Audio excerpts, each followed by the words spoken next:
Texto du 11 janvier 2020, 12h16. Monsieur le Président, petite information qui n'est pas encore dans les médias mais qui peut monter. Une épidémie nouvelle sévit en Chine depuis 15 jours. Pour nous, il y a une interrogation autour du rôle joué par le laboratoire PK de Wuhan. Mais c'est vrai que là, moi j'ai peur pour mon pays.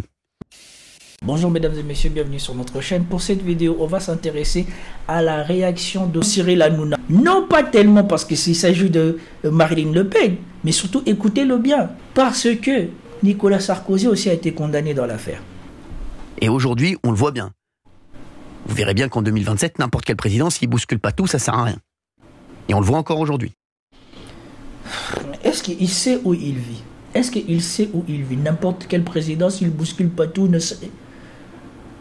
Le président ne peut pas avoir tous les droits. Et en France, le président a déjà beaucoup de pouvoir, beaucoup de leviers. Nous avons bien vu que même le Conseil constitutionnel s'abstient des fois d'agir contre le président. Donc je ne sais pas... À la fin, je vais finir par dire que le monsieur est idiot. Et je ne sais pas au nom de quoi cette personne parle. Et surtout, il n'y a pas de fondement. Et c'est pour cela qu'il choisit lui-même ses chroniqueurs. Et pourquoi il les émulie? Parce que sincèrement, ça devient de plus en plus lamentable, ces interventions. Là, vous voyez bien, 1 minute, il n'y a aucun fondement à ce qu'il dit, à part les Français. Quels Français on ne connaît pas? Alors que vous avez la majorité des Français qui sont pour qu'elle soit condamnée, qui trouvent que c'est justifié, et qui trouvent encore pire.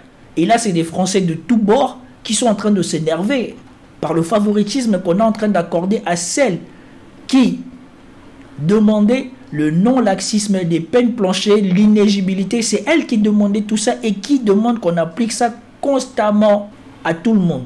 C'est extrêmement grave ce qui se passe depuis qu'il y a quand même une séquence depuis maintenant 2 ans. La dernière présidentielle. Oui, c'est vrai, dernière présidentielle, exactement. Oui, qui est quand même... Ah Seigneur, depuis la dernière présidentielle, c'était quoi en 2020? Ce n'était pas la séquence des piqûres où on a vu Emmanuel Macron s'adjuger tous les droits. Et aujourd'hui qu'on commence à savoir qu'il était plus ou moins au courant des choses que tout le monde savait et qu'il a contribué à censurer. Rien que, avant de revenir à ça, on va noter. On est à la minute 44. Il est 1h14 dans l'intervention de ce monsieur.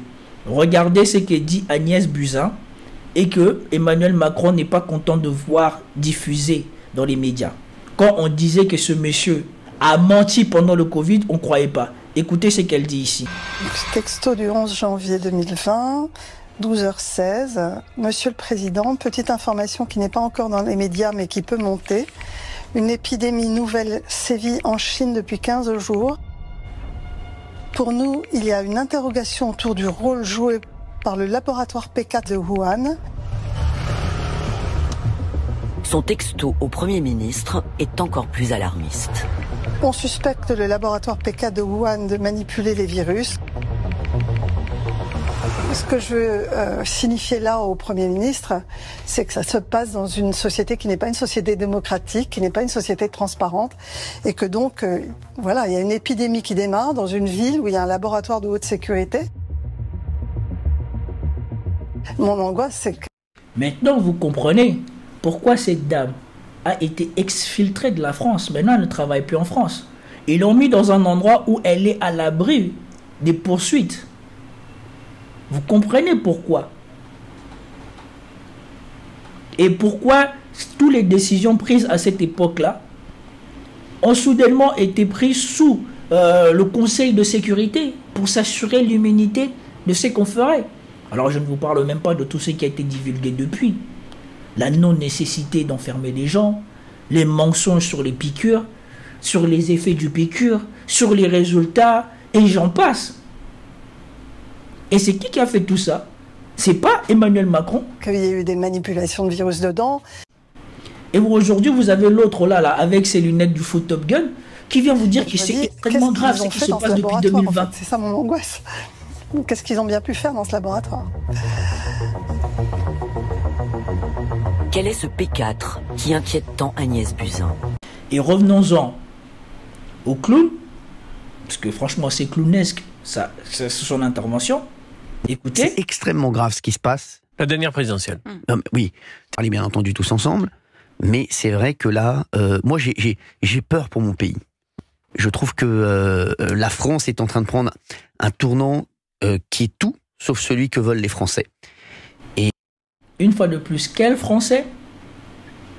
Quel Français? De quoi parle-t-il?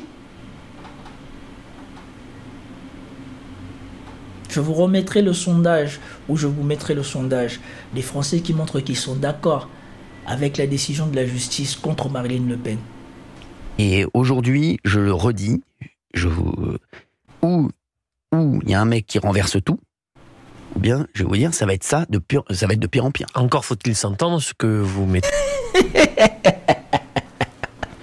Sur la tête de Wam. Quand je pense que ceux qui sont assis en face de lui, à côté de lui, sont soi-disant des journalistes, des chroniqueurs, et il attend de dire ça, ils lui disent pas, mais Cyril, sur quoi tu te bases? Sur quoi tu te bases, Cyril, pour dire ça?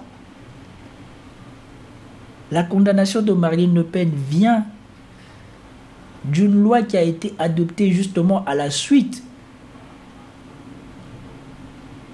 d'une affaire encore là où encore un représentant, parce qu'il a été élu, parce qu'il bénéficiait d'un mandat, a bafoué la loi, a menti dans l'exercice de ses fonctions. Et tous, ils ont voté ça. Les juges n'inventent pas la loi. À cause de la séparation des pouvoirs, les juges doivent se limiter à ce que dit la loi. Ils travaillent circonscrits dans la loi qui a été votée par les parlementaires. Donc ce monsieur, c'est... Je ne dirais même pas que c'est un Trump. Ce n'est pas un Trump. C'est hilarant le niveau qu'il atteint dans ses interventions. C'est hilarant. Et de plus en plus, je suis persuadé que ce monsieur, s'il a des ambitions politiques ou n'importe quelle ambition qu'il a, il va en pâtir. C'est là qu'il va prendre sa claque. Parce que en prenant les positions qu'il prend, il s'assure une partie de la France. Comme je vous ai déjà dit, c'est de la mécanique électorale. La France est fracturée à souhait. Il est fracturé à dessein. Ils ont tous intérêt à ce que chacun ait sa partie de la population française.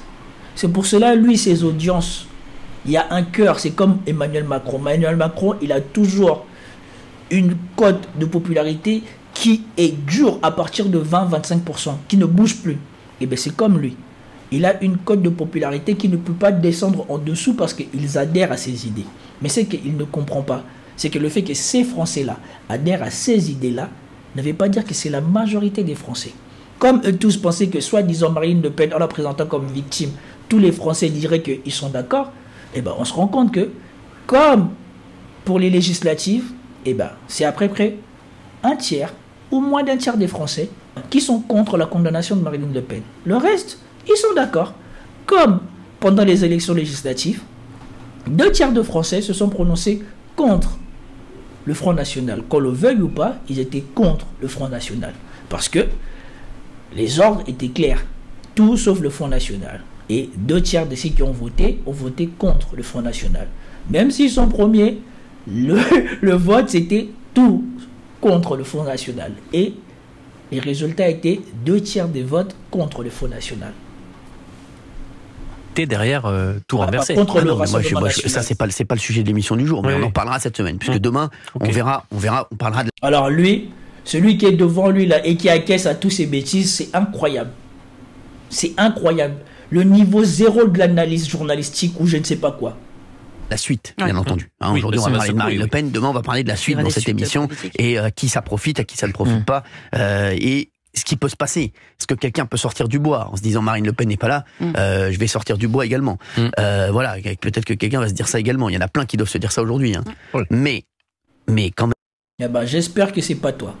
Parce que sinon, tu vas te faire déchirer en débat. Parce que je rappelle que le niveau moyen de l'électeur américain n'est pas le niveau moyen de l'électeur français. On l'a vu avec Jordan Bardella. Même, on est quand même dans une séquence qui fait peur. Je suis désolé. Je suis désolé. Les juges, la justice a tous les pouvoirs. Mais depuis 2017. Oui. Même moi, qui a eu affaire à la justice, je sais que la justice n'a pas tous les pouvoirs. Et s'il y a bien un pays où la justice est très contestée, c'est la France. Vous avez vu Trump? Trump, il a jamais dit que la justice est corrompue ou quoi que ce soit.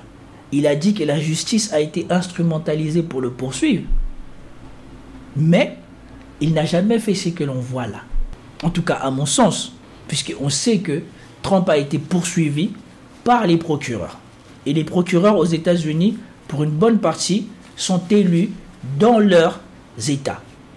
Ils ne sont pas nommés, ils sont élus, les procureurs d'État. Et les juges sont indépendants.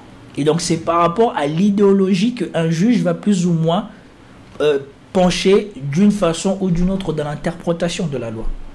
Mais en France, les juges sont indépendants. Mais ils sont très encadrés. Parce que comme vous le connaissez, au Conseil constitutionnel, justement pour limiter le pouvoir des juges, ces mêmes exécutifs sont ceux qui nomment les membres du Conseil constitutionnel qui donnent des décisions d'inconstitutionnalité pour encadrer l'interprétation de la loi par les juges. Et donc ce monsieur est... Franchement, c'est une catastrophe pour la France. S'il y a bien quelqu'un qui pense que soi-disant la France a un problème, c'est moi. Et parce que lui c'est une catastrophe pour la France.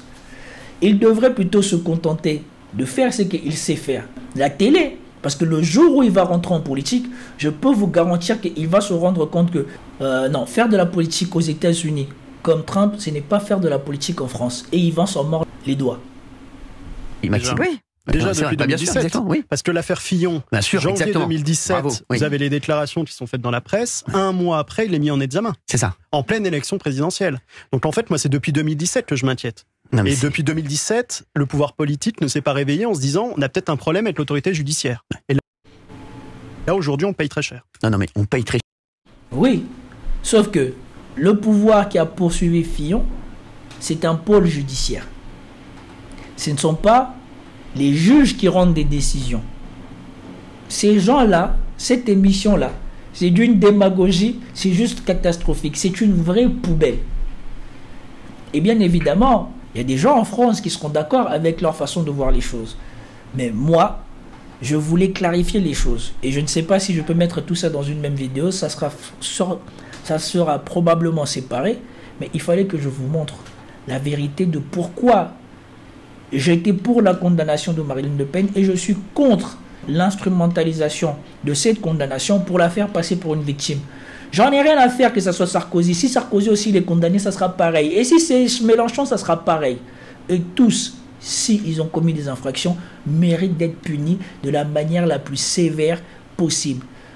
Parce que moi, les gens que je connais, quand nous, on a eu affaire à la loi, personne nous a permis de nous présenter en victime. On avait bafoué la loi, ou les gens que je connaissais, ils avaient bafoué la loi et ils ont été punis. Point, trait. Comme les Français considèrent que Marine Le Pen mérite sa punition, point, trait. C'était tout pour cette vidéo, j'espère que vous avez apprécié. Si vous avez apprécié, commentez, likez, partagez et je vous dis à plus tard. Peace out.